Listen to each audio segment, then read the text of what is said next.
hello hello hello अरे बाबा मौसी कत गेलो आधे ने रहे ध्यान आ कहीं भाग दे ने गेलो बाबा हां बाबा के मौसी द्वारा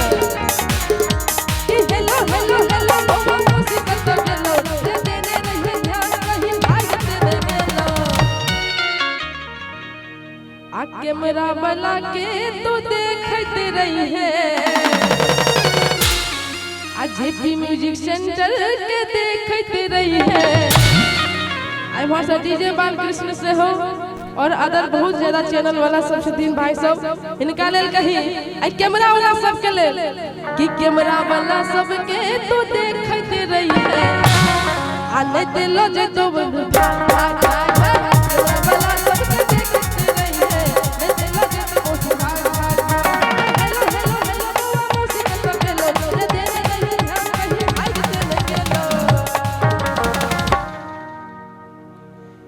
हेलो हेलो हेलो रे बाबा मामी कत गेलो भाई अंगले में छै अरे देने रही ध्यान आ कहीं भाग दे नहीं गेलो जोरे जोरे बजते छोरा हेलो आ साउंड वाला के रे देखते रही है आ बाजा वाला के तो देखते रही है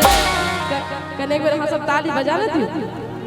वाह कबे कि डीजे वाला के तू देखते रही है ले दिल जे तुम उसी डीजे वाला के तू देखते रही है ले दिल जे तुम उसी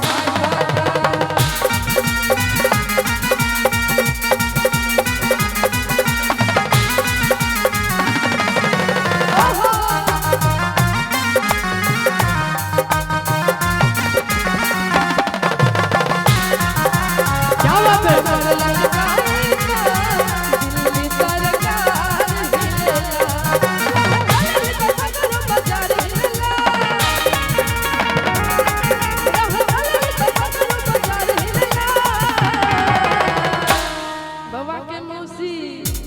कमर लचकाईता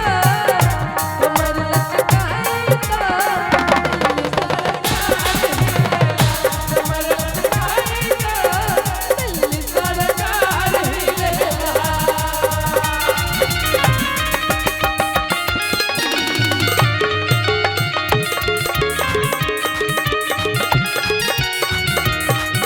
और यह मैं कही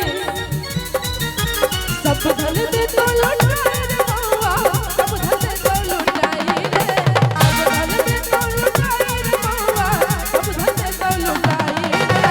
कि बहाव तोहर अलबेला रे बउआ